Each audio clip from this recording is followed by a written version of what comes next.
I discovered my dad has another family 3 towns over with kids the same ages as me and my siblings, so I invited them all to our Thanksgiving. 3 weeks ago, I borrowed my dad's car to pick up pizza, just a normal Tuesday night errand. I reached under the seat looking for the aux cord, and my hand hit something hard. An iPhone, but not Dad's iPhone. Dad's phone was inside in his pocket. This phone had no password. It opened right up. First thing I saw was a text message. I miss you, Daddy. When are you coming home? Sender name, Jessica. Daughter. I don't have a sister named Jessica. I clicked on the photos. My hands started shaking. There was my dad standing next to a woman I'd never seen, his arm around her waist, 3 kids in front of them, a girl who looked 8, a boy around 12, a teenage girl next to them, all smiling like a normal family. I scrolled through the gallery, birthday parties, Christmas mornings, beach vacations. Dad was in every single photo, smiling, lifting the kids in the air. I sat in the car for 20 minutes, then took the phone inside to my room. Over the next 3 days, I became a detective. Dad's work schedule said he traveled Monday through Wednesday every week. He'd done it my entire life. I checked the GPS history on the secret phone. Same address kept coming up, 45 minutes away. I drove there Tuesday afternoon. Nice house, 2-story. At 3:30, a school bus stopped. The 3 kids got off and walked inside. At 4:15, Dad's car pulled up. The 8-year-old ran out screaming, "Daddy!" and jumped into his arms. This wasn't just an affair. This was a whole separate life. I went home and checked our bank statements. You see, Mom had started working double shifts recently because Dad told us his company cut pay. We all ate once a day to save money. But Dad's work emails showed a different story. He'd actually gotten promoted recently, and every 2 weeks, he was sending his other family half of his paycheck. Horror dawned on me when I thought back to last summer. Dad opened up to Mom about his alcohol issues and checked himself into mandatory rehab for 8 weeks. We all cried for days. I checked the other wife's Facebook with shaking hands and found an album titled Costa Rica Family Trip. 8 weeks of photos. Dad on beaches, at zip lines. The dates matched. He was jet skiing while we prayed for him to get better. Then I found the mortgage documents. Dad took a second mortgage on our house 6 months ago, $150,000. He told Mom it was for emergency medical bills for his sister. The other wife's Facebook from 6 months ago showed a brand new outdoor swimming pool and kitchen, upgrades to the house. My family was drowning in debt for their pool. Thanksgiving was happening in 3 days. I made a fake Facebook profile, friended the other wife. She accepted. I messaged, "Hi, organizing a Christensen family reunion. John, my dad, would love you and the kids over for Thanksgiving." Then sent our address. She replied, "We'd love to come. John is always busy on Thanksgiving, so this is fabulous. What time? 3 o'clock. Show up without a word. I want it to be a surprise for him." She replied with a smiley face. Thanksgiving Day arrived. Mom cooked all morning. My sister Emma set the table. Dad watched football like everything was normal. The doorbell rang at 3. Dad got up. "I'll get it." He opened the door, expecting my mom's brother. A woman holding pumpkin pie stood there instead. 3 kids behind her. She smiled at him. "Surprise, honey. We're here for the reunion." She kissed Dad's cheek and looked behind Dad. Mom was staring intently. "John?" my mom said slowly. "Who is this?" Dad's face went ghost white. Mom walked over. "Who are you?" "I'm Tom's wife." "Who are you?" "No, I'm Tom's wife." The woman's pie hit the porch and shattered. Then everyone started screaming. "You told me they died," the other wife sobbed. "You said you were a widower." Mom grabbed the doorframe. 16 years, I shouted, my voice cutting through the noise. Everyone turned to me. "He's been doing this 16 years. We've been married for 14, the other wife whispered. "We've been married 23, Mom said. I pulled out printed papers, bank statements, mortgage documents, photos. The other wife's hands shook reading it. "And this?" I showed the mortgage papers to Mom. $150,000. Same month as their new pool and kitchen. My mom's face went red. "You mortgaged our house for their pool and kitchen." The other wife was crying. "He told me he travels for work. Gone Thursday through Sunday. He's with us Thursday to Sunday," Mom said. "Monday to Wednesday he's with us," the other wife sobbed. Both women looked at Dad. He stood between both families. Everyone was screaming. He tried to talk, but no one was listening. Finally, he yelled over everyone. "You want an explanation? Fine. Sit down, all of you." Both wives started. "We're not—" Dad cut them off, voice cold. "There's a reason I did this. A reason none of you know. And when you hear it, you'll realize I'm not the villain you think I am." He looked at me. "You wanted everyone together? Fine. Let's have Thanksgiving dinner. All of us. And I'll tell you exactly why I've been living 2 lives for 16 years. Mom's voice cut through everything like a knife. "Everyone sit down right now." Her tone was different from I'd ever heard it. Dad turned toward the door like he was going to bolt. The other wife stepped right in front of him, blocking his path. Her face was red, and her hands were shaking. "You're not leaving until you explain every single thing." Dad looked at both women, then at all the kids staring at him, then back at the door. "I need some air." The other wife didn't move. "No, you talk. Now." Mom walked past everyone into the living room. "Get in here, all of you." We shuffled inside like zombies. Mom and Emma sat on one couch. The other wife herded her 3 kids onto the other couch. The 8-year-old was crying. The teenage girl looked like she wanted to disappear. The 12-year-old boy just stared at the floor. Dad stood in the middle of the room between both families. He looked smaller somehow. He cleared his throat. "I know you're all angry, but you need to understand something. I compartmentalized my life to protect everyone. I never meant to hurt anyone. I worked so hard to keep both families safe and happy." His voice was shaking, but the words sounded practiced, like he'd rehearsed this speech in his head. "I juggled schedules and finances and holidays because I loved you all. I couldn't choose. I couldn't let anyone down." Mom's face was stone. Emma was crying silently next to her. The other wife suddenly sat up straight. "Wait, why does everyone keep calling you Tom?" Everyone went quiet. "Your name is David. David Christensen." The room felt like all the air got sucked out. Mom turned to look at Dad. "What?" The other wife looked confused and scared. "His name is David. We've been married 14 years. His name is David." I felt my stomach drop. "Mom, his name is Tom. Tom Christensen. That's what's on our birth certificates." The other wife's face went white. "No. His driver's license says David. His work ID says David. His credit cards say David." Dad opened his mouth, but nothing came out. Mom stood up so fast the couch moved. Her whole body was shaking. "You have 10 minutes. 10 minutes to get your things and get out of my house." Her voice was cold and steady, in a way I'd never heard before. "I'm changing the locks tonight. If you come back without my permission, I'm calling the police." Dad started to say something. "But 10 minutes. Starting now." Mom crossed her arms. Dad looked at both wives, then at all the kids, then headed for the stairs. I followed him. My hands went into my pockets, and I felt the secret phone. Dad went into the bedroom and started throwing clothes into a duffel bag. I walked past him to his office. My hands were shaking, so hard I could barely hold my own phone steady. I opened the file cabinet. Insurance papers. I took a photo. Bank statements. Another photo. The image was blurry. I had to retake it 3 times. Property documents. Photo. Tax returns. Photo. I knew if I didn't get this stuff now, it might disappear forever. Dad walked past the office door with his bag. "What are you doing?" "Nothing." I kept taking photos. He didn't stop to argue. I heard him go back downstairs. I opened his desk drawers. Credit card bills. Photos. More bank statements. Photos. My hands wouldn't stop shaking, but I kept going. I heard voices downstairs. Footsteps. The front door opened and closed. I came downstairs with the secret phone in my pocket. The other wife was standing by the door with her kids. They were all crying. She walked over to Mom. They both had tears running down their faces. "Can I give you my number?" Her voice was barely a whisper. Mom nodded. They both pulled out their phones with shaking hands. The other wife typed her number into Mom's phone. "We should talk. When we're both calmer." Mom nodded again. They both looked completely broken, but somehow they were on the same side now. The other wife gathered her kids and walked out. The door closed. Emma was sitting on the stairs crying. Mom just stood in the hallway staring at nothing. I went up to my room. I sat at my laptop and plugged in the secret phone. Emma came in and sat next to me without saying anything. I started exporting everything. Text messages, photos, GPS locations, emails, every single piece of evidence from 16 years of lies. The progress bar moved so slowly. Emma just sat there next to me. Neither of us talked. We just watched files copy from the phone to my computer to my cloud storage. 3 hours passed. My back hurt from sitting. My eyes burned from staring at the screen. But I didn't stop until every single file was backed up in 3 different places. Past midnight, my phone started buzzing. Text from Dad. Long paragraphs about how he was trying to give both families good lives. How he worked so hard to keep everyone happy. How we didn't understand the pressure he was under. How he had to balance everything. How it wasn't fair that we were all against him. I read it and felt sick. These were manipulation tactics.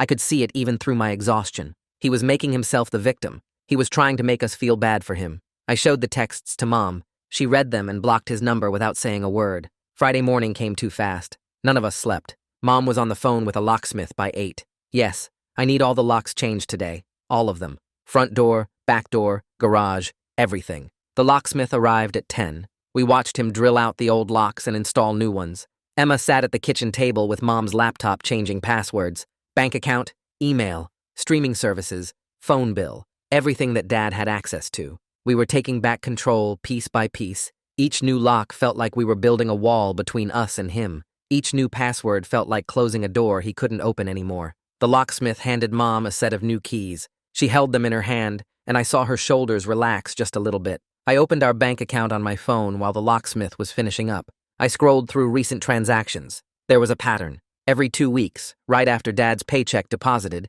there was a transfer labeled savings. But it wasn't going to our savings account. It was going to an account number I didn't recognize. I clicked on the transfer history. It went back years. Every single paycheck. Like clockwork. The amounts matched perfectly with his pay schedule. He'd been systematically sending money to his other family for years while telling us we had to eat once a day to save money. I showed Mom.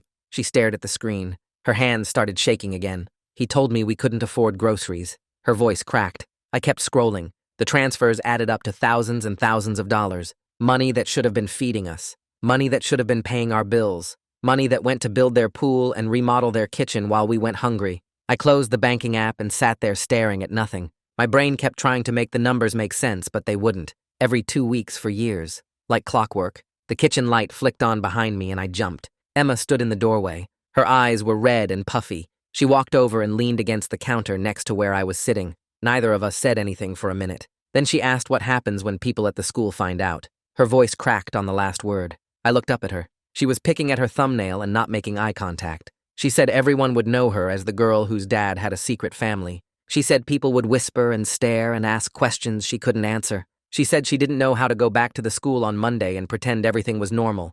I didn't have a good answer for her. I told her I didn't know. She nodded like she expected that. Then she asked if I thought Mom was going to be okay. I said I didn't know that either. Emma wiped her eyes with her sleeve and went back upstairs. I sat there alone in the dark kitchen for another hour. Saturday morning, Mom was up before dawn. I found her at the kitchen table with a notebook and her phone. She had a list of numbers written down. Banks, lawyers, insurance companies. She looked up when I came in and said she was scheduling a meeting at the bank for Monday morning. She picked up her phone and dialed. I poured coffee and listened to her side of the conversation. Her voice was steady and firm. She told the person on the phone that she needed to review all accounts and loans connected to our address. The person must have asked why because Mom paused and then said there had been some irregularities she needed to investigate. Another pause. The bank person sounded confused from what I could hear. Mom repeated that she needed everything pulled for review. All accounts, all loans, everything. The person finally agreed, and Mom wrote down a time, 9:30 Monday morning. She hung up and made a check mark next to the bank on her list. Then she moved to the next number. I went to Dad's home office after Mom got off the phone. His desk was still covered in papers from when I'd searched it on Thursday. I pulled out the secret phone and opened his work email. Then I grabbed his pay stubs from the file drawer. I laid them out side by side on the desk. The most recent pay stub showed his salary. Then I found the email from 8 months ago about his promotion. The new salary was 30% higher than what he'd been making. My hands started shaking as I did the math. He got promoted 8 months ago. The same time he told us his pay got cut. The same time Mom started working double shifts. The same time we started eating once a day to save money. I pulled up more emails, performance reviews, bonus notifications. Everything showed he was doing great at work, getting raises, getting promoted, making more money than ever. And he told us we were broke. He told us we had to ration food. He watched Mom work herself into exhaustion, all while his paycheck kept growing. Sunday evening, I called the other wife. My finger hovered over her number for 5 minutes before I finally pressed it. She answered on the second ring. Her voice sounded tired. I asked if she had time to compare some documents with me. She said yes immediately. We spent the next hour going through dates and receipts. She had bank statements from her accounts. I had statements from ours. She had photos with dates. I had GPS data from the secret phone. Every time she filled in a gap in my timeline, I wrote it down. Every time I gave her information she didn't have, I heard her gasp or swear softly. We matched up his travel schedule, Monday through Wednesday with us, Thursday through Sunday with them. No gaps, no overlaps, perfect precision. She told me about receipts for flowers he brought her. I checked our credit card statements and found the charges. She told me about weekend trips they took. I found the hotel charges on our cards. By the end of the call, we had a complete record. Everything documented, everything proven. She thanked me before hanging up. Her voice broke when she said it. I opened a new spreadsheet on my laptop after the call ended. Created columns for dates and locations and which family he was with. Started entering everything we'd just discussed. I color-coded it. Blue for our family, red for theirs. I matched each entry against bank transactions, against GPS data from the secret phone, against photos and receipts and emails. The pattern that came together made me feel sick. He had scheduled his entire life down to the hour. Every Monday morning he left our house at 7. Every Wednesday night, he came home at 6. Every Thursday morning, he left for his other house. Every Sunday night, he came back to us. 16 years of this. Not a single deviation. Not a single mistake. Until I found that phone. I saved the spreadsheet in 3 different places, backed it up to the cloud, emailed it to myself. This was evidence. This was proof. This couldn't disappear. Monday morning, Mom's phone started ringing at 8. Dad's name showed up on the screen. Mom stared at it. Her finger moved toward the answer button, then stopped. Hovered there. The phone kept ringing. I watched her face cycle through about 6 different emotions. Then she declined the call. The phone immediately started ringing again. Same name. She declined it again. It rang a 3rd time. This time, she answered. But instead of saying hello, she just held the phone and waited. I could hear Dad's voice from across the room, loud and fast, talking over himself. Mom listened for about 30 seconds. Then she interrupted him. She said all communication goes through email from now on. She said she wanted a record of everything. No more phone calls where he could twist words or make her doubt herself. Dad's voice got louder. Mom hung up. Then she went into her settings and blocked his number. She set the phone down on the table. Her hands were shaking, but her jaw was set hard. I spent Monday afternoon booking appointments, called a law office and scheduled a consultation for Mom on Tuesday. The receptionist asked what kind of case and I said family law. She didn't ask for details. Then I called a therapist's office that took our insurance, got an intake appointment for Wednesday, then a financial advisor for Thursday. Each time I made an appointment, I felt slightly less helpless, like we were doing something instead of just drowning, taking action instead of waiting for things to happen to us. I wrote all the appointments on the calendar, gave Mom the details. She nodded and added them to her phone. Emma asked if she needed to go to the therapy appointment. Mom said yes, all 3 of us. We were doing this together. Monday night, Mom called Emma and me into the living room. We sat on the couch and she sat in the chair across from us. She said she wanted to talk about warning signs she should have seen. Her voice was quiet, but steady. She said Dad always insisted on handling all the finances alone. Got angry if she asked questions. She said she once suggested going with him on a business trip, and he exploded.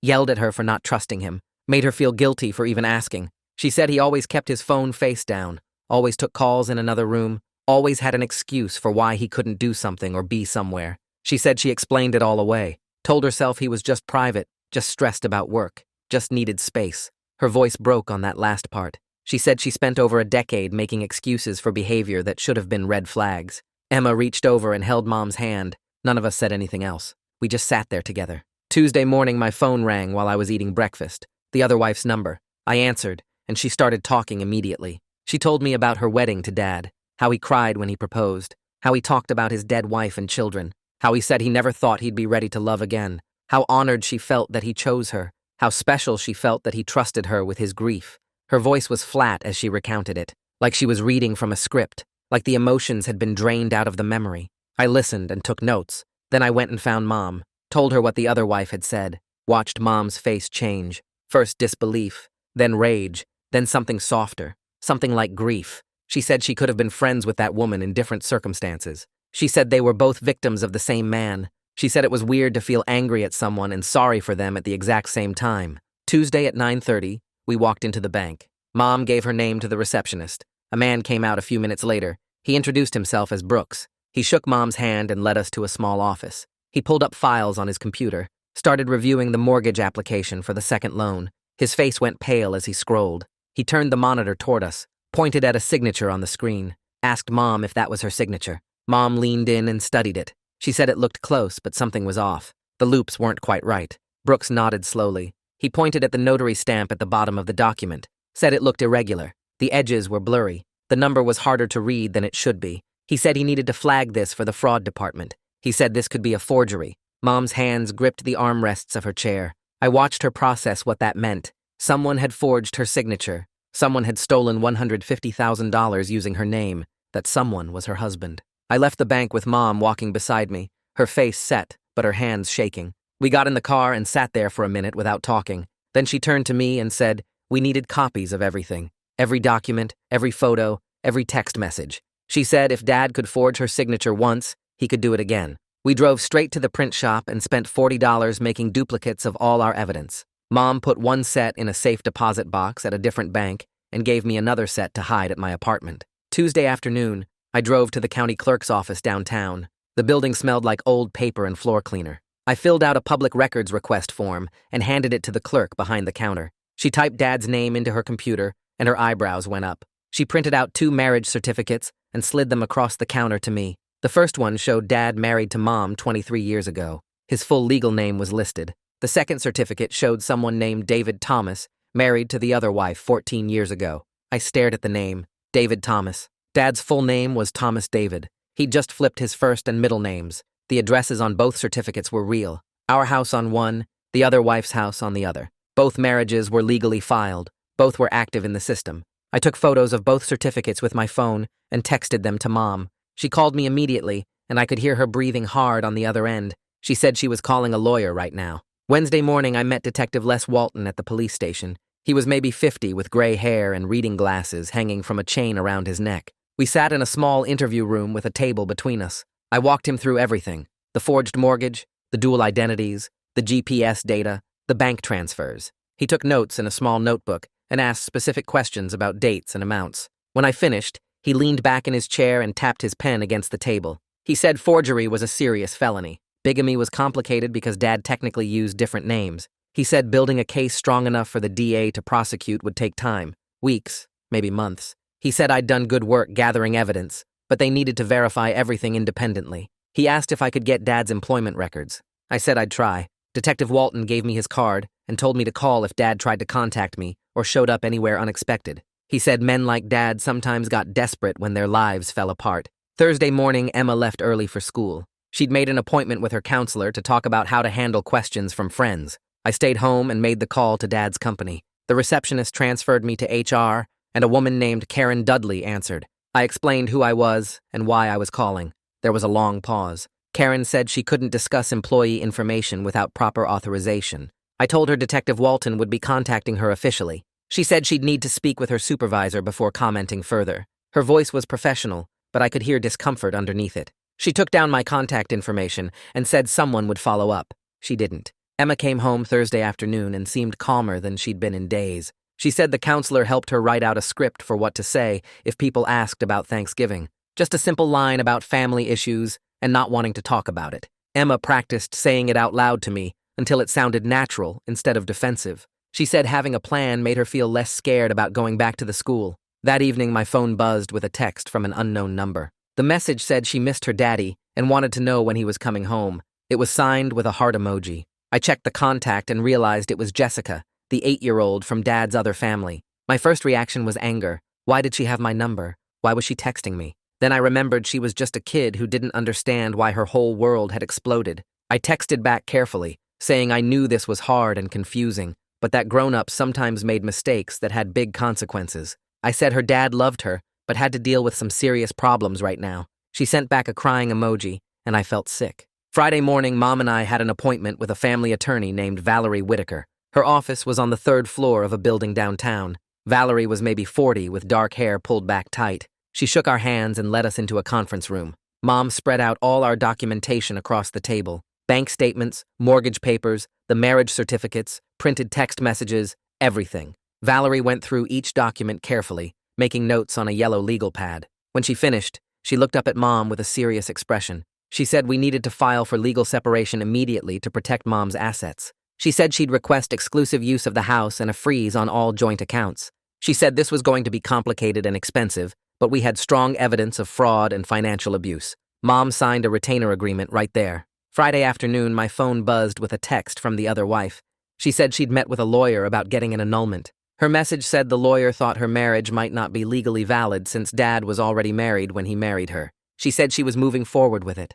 Her words sounded exhausted but determined, like she was pushing through even though every step hurt. I texted back that Mom was filing for legal separation too. She sent back a thumbs-up emoji. Friday night, Dad sent a long email to both families. I saw it come through on my phone and opened it with my stomach tight. The email was 3 pages long. He wrote about how hard it had been to keep 2 families safe and provided for, how he'd worked himself to exhaustion trying to make everyone happy, how he'd sacrificed his own needs and happiness for years, how we didn't understand the pressure he was under or the impossible choices he'd had to make. He said he'd done his best in an impossible situation. I read it sitting next to Mom on the couch. When I finished, I looked over at her. She was staring at her phone screen with her jaw clenched. She said it was a justification manifesto. She said he was taking zero real responsibility and trying to make himself the victim. She said she recognized the manipulation tactics because she'd fallen for them for 23 years. Saturday morning, I was going through Dad's desk looking for more documents when I found a small key taped to the back of a drawer.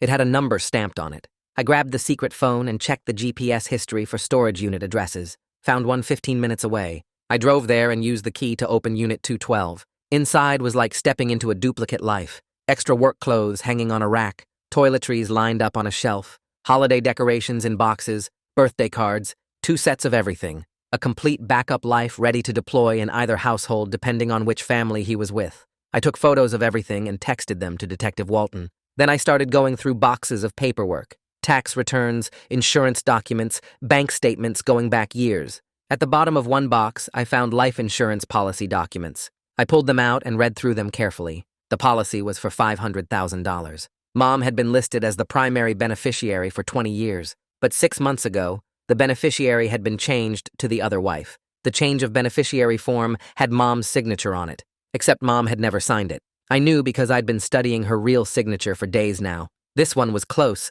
but the loops were wrong. Dad had forged her signature again to steal her life insurance beneficiary status. I sat on the concrete floor of that storage unit holding the papers and felt something cold settle in my chest. This wasn't just betrayal. This was systematic theft. This was Dad erasing Mom from his life piece by piece while pretending everything was fine. I took photos of the life insurance documents and kept digging through the remaining boxes in the storage unit. At the bottom of the last file box, underneath old birthday cards and random receipts, I found a folder labeled Tax Returns 2020 to 2022 in Dad's handwriting. I pulled it out and opened it on the concrete floor next to me. My hands were shaking as I flipped through the pages. Dad had claimed mortgage interest deductions for both houses. He'd listed dependents from both families. He'd written off expenses for kids in 2 separate households on the same tax return. This wasn't just lying to his families anymore. This was lying to the federal government. I sat there staring at the numbers and realized Dad had been committing tax fraud for at least 3 years, probably longer. The IRS could get involved in this. Criminal charges, federal charges. I took photos of every single page, my phone camera clicking over and over in the quiet storage unit. Then I packed everything back into the boxes, locked the unit, and drove home with my stomach in knots. Sunday afternoon, my phone rang. The other wife's number showed on the screen. I answered, and she sounded exhausted. She wanted to tell me how her kids were doing because she thought Mom should know. The teenage daughter was furious and wouldn't talk to anyone, just stayed in her room with the door locked. The 12-year-old boy kept asking if it was his fault, if he'd done something wrong to make his dad leave. Jessica cried every single night asking for her daddy, and nobody could make her understand why he wasn't coming home. I listened to her voice crack as she described trying to comfort 3 kids who felt abandoned and confused. When we hung up, I walked downstairs and found Mom in the kitchen. I relayed the whole conversation word for word. Mom's face went through about 5 different emotions before settling on something that looked like tired sadness. She said those poor kids didn't deserve any of this, that they were victims, just like we were. Sunday evening around 6, I got a text from the teenage daughter asking if she could meet me to get a sweater she'd left at our house on Thanksgiving. I drove to a grocery store parking lot halfway between our houses and waited by my car. She pulled up 10 minutes later in an old sedan and got out slowly. I handed her the sweater and she took it without making eye contact. She mumbled thanks and turned to leave. I told her to wait. I said this wasn't her fault or her siblings' fault, that they were victims too, that I didn't blame them for anything. She nodded once, still not looking at me, and got back in her car. I watched her drive away and felt this weird mix of anger at Dad and sympathy for kids who were basically my half-siblings, even though we'd never known each other existed. Monday morning of week 2, I was eating breakfast when Mom's phone buzzed with a text from the other wife. A process server had just shown up at Dad's temporary rental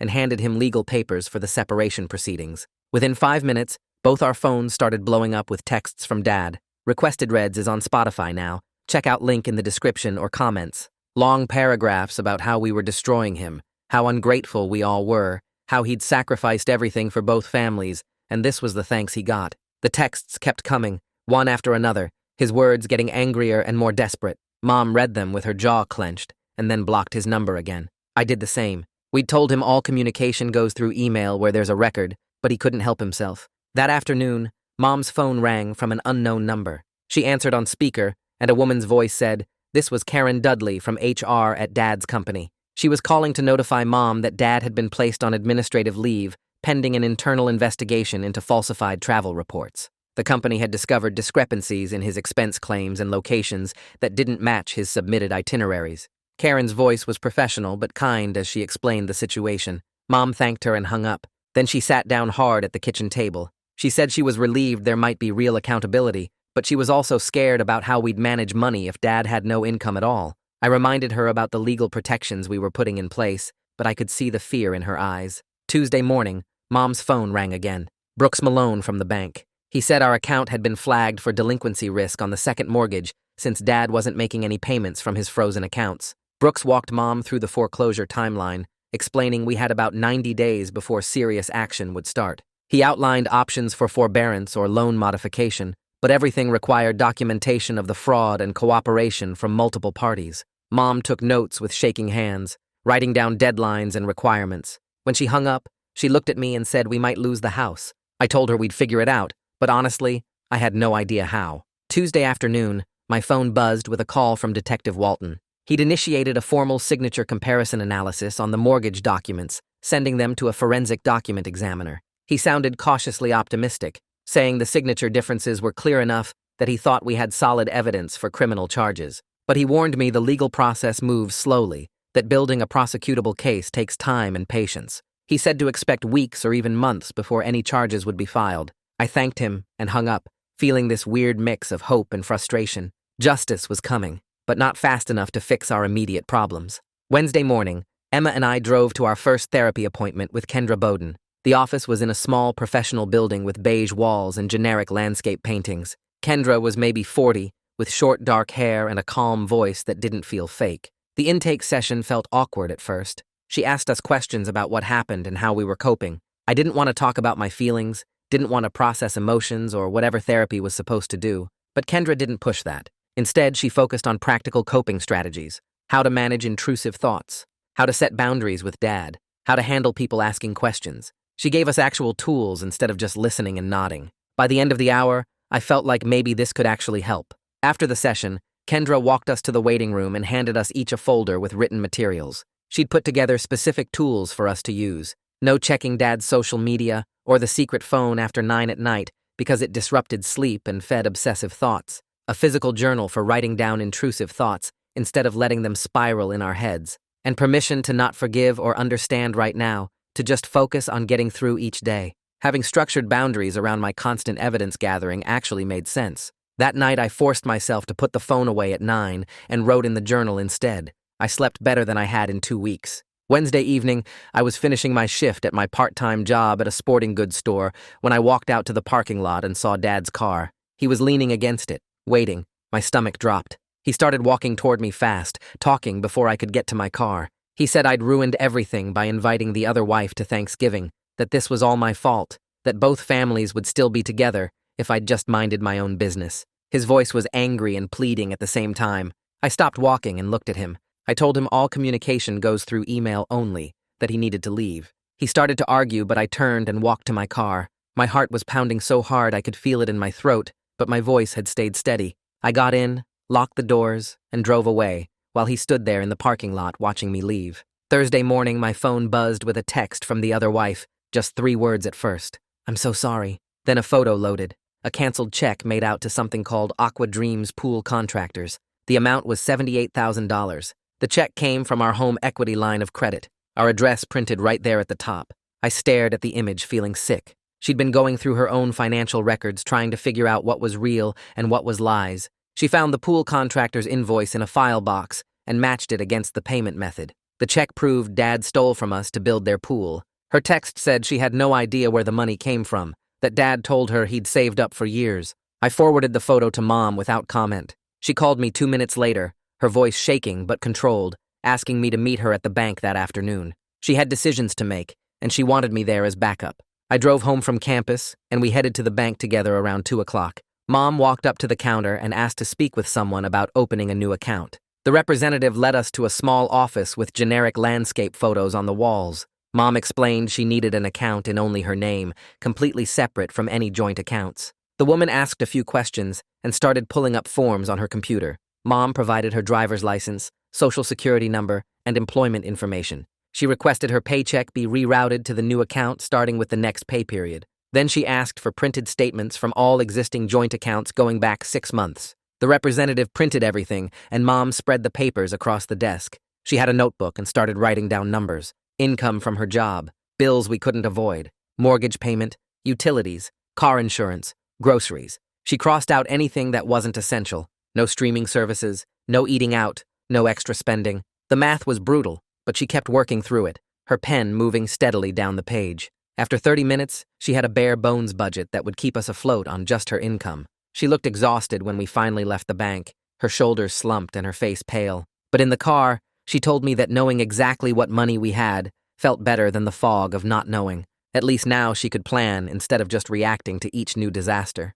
By the end of that second week, reality was setting in about the holidays coming up. Nothing felt normal or worth celebrating. Mom sat Emma and me down at the kitchen table one evening after dinner. She had her budget notebook open in front of her. She told us she'd called our aunts and uncles and canceled our usual extended family plans for Christmas. Her voice was steady, but sad. Then she said the hardest part. We couldn't afford gifts this year, not with the legal fees and the mortgage payments and everything else piling up. She looked like she might cry saying it. Emma spoke first. She said she didn't want anything anyway except for this nightmare to end. I agreed immediately. The idea of pretending everything was fine enough to exchange presents felt wrong. Mom's eyes got watery, but she nodded and closed the notebook. We sat there for a while not talking, just existing together in our stripped-down reality. Meanwhile, Dad moved himself into a cheap month-to-month rental apartment across town. I only knew because he sent an email with his new address, like we might want to visit. But what really got under my skin was how he started sending different versions of events to each family. His emails to us painted the other wife as this manipulator who trapped him, claiming she got pregnant on purpose and threatened to ruin his life if he didn't marry her. He wrote paragraphs about how she was demanding and controlling, how she made him feel obligated to provide for her kids. But the other wife forwarded me the emails she was getting from him. In those messages, he blamed Mom for being cold and distant, said she'd let herself go after having kids, claimed she made him feel unwanted in his own home. He was rewriting history in real time, crafting separate narratives to make himself the victim in both stories. Reading them side by side made me want to throw my phone across the room. He couldn't even be honest about his dishonesty. Midweek 3, Mom had another meeting with Detective Walton at the police station. I went with her for support. Walton reviewed the documentation we'd provided and then gave Mom specific instructions. She needed to document every single time Dad tried to contact her outside of email. If he called, she should let it go to voicemail and note the date and time. If he showed up somewhere, she should write down where and when. Walton explained this created a paper trail in case Dad escalated or became threatening. He also suggested Mom send Dad a formal written communication boundary letter, not through email, but actual certified mail with a signature required. The letter would state clearly that all communication must happen through email only and that any in-person contact or phone calls would be considered harassment. Walton said judges took these boundary violations seriously when it came time for protective orders or custody issues. Mom nodded and took notes, her hand cramping from writing so fast. She asked if this meant Dad was dangerous. Walton said he couldn't predict behavior, but establishing boundaries early was always smart. Better to have the documentation and not need it than need it and not have it. By the end of week 3, Valerie Whitaker had prepared the paperwork for temporary orders. Mom and I met her at her office to review everything before filing. The documents requested exclusive use of the house for Mom, meaning Dad couldn't come back even to get his stuff without permission. They also asked for a freeze on all asset transfers, so Dad couldn't hide money or sell things, and they required all communication to go through email only, with supervised visits if he wanted to see Emma. Valerie walked Mom through each section, explaining what the judge would consider and what outcomes to expect. When they got to the signature page, Mom's hands were shaking, so hard she could barely hold the pen, but her jaw was set with determination. She signed her name firmly and dated each page. Valerie collected the documents and said she'd file them first thing Monday morning. Mom thanked her, and we left. In the car, Mom sat for a minute before starting the engine. She said it felt real now,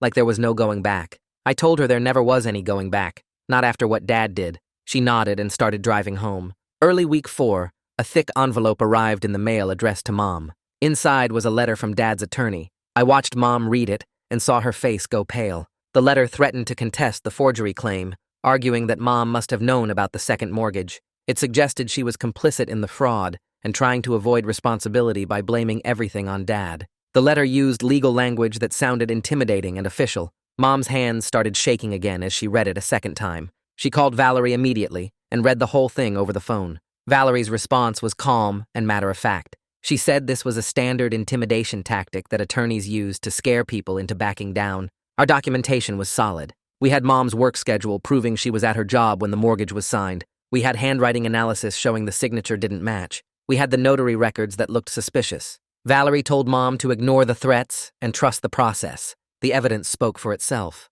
Mom's fear didn't completely disappear, but it dropped from panic to manageable worry. She put the letter in her evidence file and tried to focus on other things. Midweek 4, Emma met with her school counselor again. She'd been having trouble with classmates asking questions about why she seemed upset or distracted. Some kids had seen her crying in the bathroom. Others noticed she stopped hanging out at lunch. The counselor helped Emma craft a simple script for handling these situations. Just one sentence. My parents are separating and I don't want to talk about it. Short, firm, not defensive. Emma practiced saying it out loud until it felt natural. That evening, she practiced with me at home. I played different classmates asking different versions of nosy questions. Emma repeated her script over and over, adjusting her tone until it sounded confident instead of angry or sad. By the end, she could say it without her voice shaking. It wasn't much, but it gave her some control over her own story at the school. End of week 4, another official-looking envelope arrived. This one was from Karen Dudley at Dad's company. Mom opened it carefully and read the single-page letter.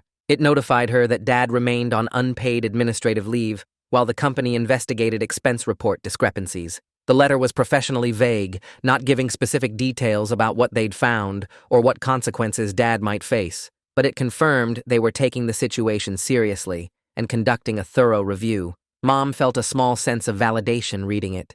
At least someone besides us was holding Dad accountable. She filed the letter with everything else and marked the date on her calendar. Early week 5, Valerie called with another complication. She'd been reviewing our financial documents and flagged potential tax issues. If Dad had been claiming deductions for both households, the IRS might have questions. She referred Mom to a CPA who specialized in cases involving fraud and could file protective statements with the IRS. Mom looked overwhelmed when she hung up. Another professional to coordinate with. Another set of appointments and paperwork. Another layer of complexity to manage. I could see her getting tired of it all, worn down by the constant stream of problems. I helped her organize the tax documents Valerie had mentioned and called the CPA's office to schedule an appointment. The earliest opening was 2 weeks out. I took it and added it to Mom's calendar. She thanked me, but her voice sounded flat. I knew she was running on empty, but there wasn't any choice except to keep going. Midweek 5, Brooks called and asked Mom to come to the bank for a meeting about possible options. We drove there together and sat in his office while he pulled up spreadsheets on his computer screen. He explained the bank could offer a 90-day forbearance on the fraudulent mortgage payments, which would give us breathing room while the legal situation got sorted out. The catch was, we needed an official police report documenting the forgery before the bank could approve it. Brooks also mentioned the bank was conducting an internal review of how the loan got approved in the first place because the signature discrepancies should have been caught during processing. Mom took notes on everything he said, her handwriting shaky but legible. We left with a checklist of documents we needed to gather for the police report. End of week 5, Mom and I loaded up a thick folder with every piece of evidence we'd collected. Original mortgage documents with Mom's real signature, the fraudulent second mortgage application with the forged signature, specimen signatures from Mom's driver's license and old checks, bank statements showing the money trail. We drove to the police station and asked for Detective Walton. He met us in a small interview room and spread everything out on the table between us. Detective Walton went through each document carefully, taking photos with his phone and making notes in a leather notebook. He asked Mom specific questions about when she first learned about the second mortgage, whether she ever gave Dad permission to sign her name, what her typical signature looked like. Mom answered each question slowly and clearly, her voice steady even though her hands were clenched in her lap. The whole process took almost 2 hours. When we finally left, Mom looked completely drained, but she told me she felt relieved to have it officially documented. Early week 6, I was checking email when a message from the other wife popped up in my inbox. The subject line said, "Annulment filing, FYI," and my stomach tightened. I opened it and found a short message explaining she'd filed her annulment petition with the court that morning. She'd attached a copy of the filing so Mom could see what facts she was presenting and make sure their stories aligned. The email was brief and professional, but ended with a sentence acknowledging how weird it was that they were now allies working together to untangle Dad's lies. I forwarded it to Mom and watched her read it twice before she replied with a simple, "Thank you." Midweek 6, my phone rang while I was making lunch, and Detective Walton's name showed up on the screen. I answered, and he told me he had probable cause for forgery charges based on the signature analysis and Mom's testimony. Dad was booked and processed that afternoon. My heart started pounding, and I put the call on speaker so Mom could hear. Detective Walton explained Dad would probably be released on bail the same day, but now faced official criminal charges. After we hung up, Mom and I just sat there staring at each other. Knowing Dad was actually being arrested made everything feel more real and serious than it had before. End of week 6, my phone buzzed with a text from Jessica. This one wasn't sad like the last one. It was angry and confused, asking why everyone was being so mean to her daddy and why we were trying to hurt him. I stared at the message for a long time before responding. I wrote back carefully, trying to explain that she was allowed to love her dad and feel upset about what was happening. But I also told her that adults have to face consequences when they break laws and hurt people, and that sometimes loving someone means holding them accountable. I hit send and hoped an 8-year-old could understand what I was trying to say. Early week 7, Valerie called Mom to say the court had set a hearing date for the temporary orders. She needed both Mom and the other wife to coordinate their schedules so they could both attend. Mom immediately texted the other wife, and they worked out their availability, sending Valerie a list of dates that worked for both of them. Later that week, Valerie called back to walk Mom through what to expect at the hearing. She explained how to stay calm if Dad's attorney tried to make her emotional or defensive, how to stick to facts instead of feelings, how to breathe through the stress of testifying. Midweek 7, Brooks called with what he described as cautiously good news. The bank had pre-approved the 90-day forbearance on the fraudulent mortgage payments while the criminal case moved forward. It wasn't a permanent solution, but it gave us breathing room to figure things out without immediate foreclosure pressure. When Mom hung up, she actually smiled for the first time in weeks. A real smile, not the fake ones she'd been forcing for Emma's benefit.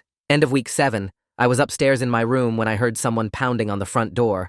Heavy, aggressive knocking that made the whole door shake in its frame. I ran downstairs and found Mom standing frozen in the hallway, staring at the door. Dad's voice came through, loud and demanding, saying he needed to talk to her right now. Mom pulled out her phone with shaking hands and called the police. The pounding continued until we heard sirens approaching, then suddenly stopped. 2 officers arrived within minutes and found Dad sitting in his car at the curb. They talked to him for a while, then came to the door to tell Mom they'd warned him about violating his bail conditions by harassing a witness. Early week 8, Mom was going through Dad's old office looking for more tax documents when she found a crumpled receipt shoved in the back of a drawer. It was for an expensive anniversary gift, some kind of custom jewelry, charged to Mom's credit card last year. The date on the receipt matched the other wife's anniversary based on her Facebook posts. Mom stood there holding the receipt, her face tight and angry, but she didn't cry or yell like she might have weeks ago. She just took a photo of it, added it to our evidence file, and kept searching through the desk. Midweek 8, Mom had an individual session with Kendra to prepare for the upcoming court hearing. She was gone for over an hour and came home looking exhausted, but less scared than before. She told me Kendra had her practice testifying about the financial abuse, rehearsing how to explain what happened without breaking down in front of the judge. Mom said going through it multiple times in therapy helped her feel less terrified about facing Dad in court. She still wasn't looking forward to it, but at least now she had a plan for how to get through it without falling apart. End of week 8, Valerie called to confirm the hearing time and remind Mom to bring all the documentation we'd organized. Monday morning of week 9 arrived, and Mom put on her most professional outfit, her hands shaking as she buttoned her blouse. The other wife met us outside the courthouse at 8:30, dressed similarly formal, and they exchanged a quick nod before we all went through security together. The courtroom was smaller than I expected, wood paneling and fluorescent lights that made everything feel both official and oddly mundane. Dad sat at a table with his attorney, refusing to look at either wife as they took seats on the opposite side. The judge was a woman in her 50s who looked tired and impatient as she reviewed the stack of paperwork in front of her. Valerie presented our case methodically, walking through the forged mortgage, the financial abuse, the documented deception. Dad's attorney tried to argue that Mom must have known about the loan, that she signed documents willingly, but Valerie pulled out the signature analysis that clearly showed forgery. The judge asked Mom directly if she had any knowledge of the second mortgage before discovering it, and Mom's voice was steady when she said no, she had trusted her husband completely. The other wife was called to testify about the timeline of her relationship with Dad, and she spoke clearly about the lies he told, the fake identity he used, the way he manipulated both families. Dad's attorney tried to make her seem unreliable, suggesting she should have questioned things, but the judge cut him off sharply. After 2 hours of testimony and document review, the judge granted Mom temporary exclusive possession of the house and issued an order barring Dad from transferring, hiding, or disposing of any assets. She also extended the restraining provisions, making it clear Dad was only allowed contact through email and only regarding legal matters. Mom and the other wife walked out of the courtroom together, both looking exhausted but relieved, and I saw them squeeze each other's hands briefly before separating to their cars. Wednesday afternoon, Mom got a certified letter from Dad's company HR department, and her face went pale as she read it. Karen had formally extended Dad's unpaid administrative leave indefinitely pending resolution of the criminal forgery charges. The letter was professional and vague, but the message was clear. Dad had no income and no timeline for when he might have income again. Mom sat at the kitchen table with her calculator and our bank statements, running numbers over and over, her expression getting tighter with each calculation. That evening, she told Emma and me that we needed to be really careful with money for the foreseeable future, that this wasn't a temporary problem we could wait out. Emma asked if we'd have to move, and Mom said not if she could help it, but we all needed to pitch in and be smart about spending. By the end of week 9, our grocery trips looked completely different from they had a month ago. Mom was back to checking prices carefully, buying store brands, planning meals around what was on sale. She picked up 2 extra shifts at work, coming home so tired she could barely stay awake through dinner. I heard from the other wife that she'd started a part-time job at a retail store, working evenings after her kids were in bed with a neighbor watching them. The financial pressure was real and constant, but both families were managing somehow, refusing to let Dad's choices completely destroy us. Monday of week 10, Detective Walton called and asked me to come by the station to discuss the case status.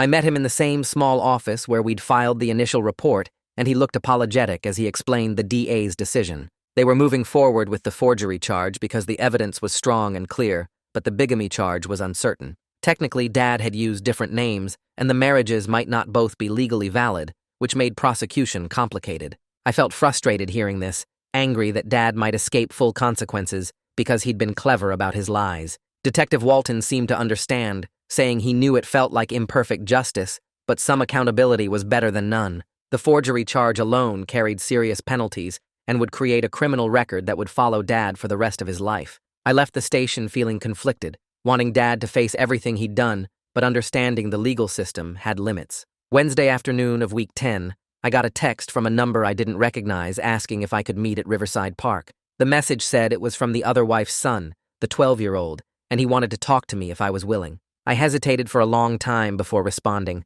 unsure what to say to this kid who was as much a victim as Emma and me. Finally, I agreed to meet him at 3 o'clock by the playground. He was already there when I arrived, sitting on a bench and looking nervous. I sat down a few feet away, and we were both quiet for a minute. He asked me straight out if I hated his family, if I blamed them for what Dad did. I told him honestly that I hated what Dad did, that I was angry about the lies and the money and the way both our families got hurt, but I said none of it was his fault or his sister's fault, that he didn't choose any of this. He asked if I thought his mom knew, if she was lying too, and I could hear how scared he was of that possibility. I said I believed his mom didn't know, that she was lied to just like my mom was, that they were both victims of Dad's choices. We talked for maybe 20 minutes, awkward but real, and when he left, he looked a little less scared. Friday evening of week 10, I opened my email and found a message from Dad with the subject line, "You need to understand." I almost deleted it without reading, but something made me click it open. The email was long, several pages of text about Dad's childhood. His father left when he was 6, and his mother was controlling and cold, making him feel like he was never good enough. He wrote about growing up terrified of being abandoned, of being alone, of not being able to make people stay. He said he created 2 families because he couldn't bear the thought of losing either one, that he was trying to make sure he'd never be abandoned again. The email talked about his fear and his trauma and his desperate need to feel secure. I read the whole thing sitting at my desk, feeling this complicated mix of anger and sadness. Understanding where someone's damage comes from doesn't excuse what they do with it. Dad's trauma was real, but it didn't justify lying to 2 women for 16 years, stealing money, forging documents, hurting 6 kids. I felt sorry for the scared little boy Dad had been, but that didn't change what the adult Dad had chosen to do. Monday of week 11, Mom had an appointment with Valerie to formally file for divorce. She took the morning off work, and I went with her for moral support. Valerie had all the paperwork ready and walked Mom through each document, explaining what she was signing and what it meant. Mom's hand shook as she signed her name, tears running down her face, even though her expression stayed calm. At the same time, the other wife was filing her annulment petition at a different attorney's office, trying to legally erase a marriage that should never have existed. Both women were taking their lives back, reclaiming their identities separate from Dad's web of lies. Valerie said the divorce would take months to finalize, but filing was the first official step toward freedom. Wednesday of week 11, Brooks called with an update from the bank's fraud investigation team. They'd reviewed all the charges on Mom's credit card and determined that several of them were clearly fraudulent, charges Mom never made or approved. The bank was removing those charges from her balance, which helped but didn't solve everything. Mom was still responsible for the annual fees and interest that had accumulated, plus the legitimate charges Dad had made. Brooks helped Mom set up a payment plan that worked with her current income, spreading the remaining balance over 2 years. It wasn't perfect, but it was manageable, and we were slowly digging our way out of the financial hole Dad had created. Mom cried with relief when she hung up the phone, the first good financial news we'd had in months. Saturday of week 11, Mom called Emma and me into the living room for a family meeting. She had papers spread across the coffee table, budget spreadsheets and mortgage statements and housing listings. She said we needed to make a decision about whether to keep the house or downsize to something cheaper. Staying meant living under the forbearance agreement while saving every penny we could, hoping the legal process would eventually clear the fraudulent mortgage. Moving meant lower monthly costs, but giving up our home, our neighborhood, everything familiar. Emma started crying, saying she didn't want to leave, that Dad had already taken enough from us. I looked at the numbers and saw how tight it would be to stay, but I also saw how much this house meant to Mom and Emma. Mom was quiet for a long time, staring at the spreadsheets, before she finally said we were staying. This was our home, and Dad didn't get to take that from us too. We'd make it work somehow, all of us together. Monday morning of week 12, Mom met the other wife at a coffee shop halfway between their houses. They'd planned this meeting through careful emails, both wanting to talk privately about how to handle the ongoing situation with Dad and the kids. I didn't go, but Mom told me about it later that evening. They talked for over 2 hours about boundaries with the kids, about making sure none of the children felt caught in the middle or forced to take sides. They discussed Dad's continued manipulation attempts, the way he tried to play the families against each other in his emails. The other wife showed Mom some messages Dad had sent her, painting Mom as vindictive and cruel, and Mom showed her similar messages where Dad claimed the other wife was mentally unstable. They laughed bitterly at how transparent his tactics were when you could see both sides. They agreed to keep communicating, to share information when Dad tried his games, to present a united front against his manipulation. When they left the coffee shop, Mom said it felt strange but also right, like they were something close to friends now. Not because they wanted to be, but because they'd been through the same trauma and chosen not to let it define them or turn them against each other. Saturday of week 12, I pulled out my laptop and opened a fresh document.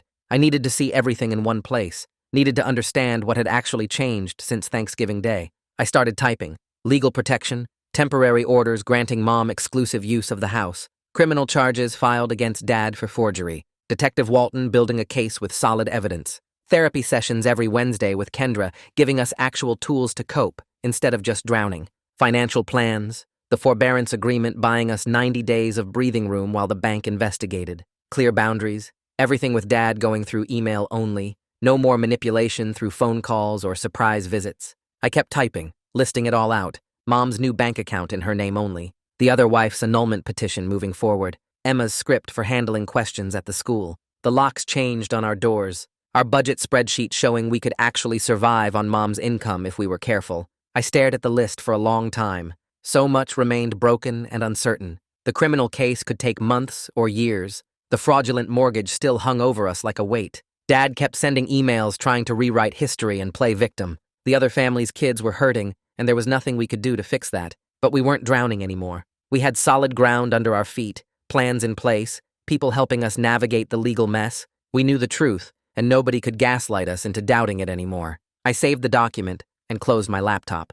Sunday evening, I drove to the police station with Dad's secret phone in my pocket. Detective Walton met me in the lobby, and I handed it over, explaining I had complete backups of everything stored securely in 3 different locations. He nodded and signed a receipt, promising to keep me updated on the case progress. The phone felt heavy leaving my hands after 12 weeks of carrying it everywhere, proof of everything Dad had done. Walking back to my car, I felt lighter somehow. That night, Mom made spaghetti, and we sat down together at the kitchen table, just the 3 of us. Emma had checked all the locks twice before sitting down, her new routine that made her feel safer. We ate slowly, nobody rushing through the meal to escape to separate rooms like we used to. The silence felt different from it had for the past 12 weeks. Not heavy with secrets or tension or fear, just quiet, peaceful, almost. Mom reached over and squeezed my hand, then Emma's. We were building something new from the wreckage Dad left behind. Slowly, carefully, but we were doing it together. So yeah, that's the whole thing. Just another weird little story that felt worth telling. Thanks for hanging out. It's always good company here. Come back whenever you feel like listening again.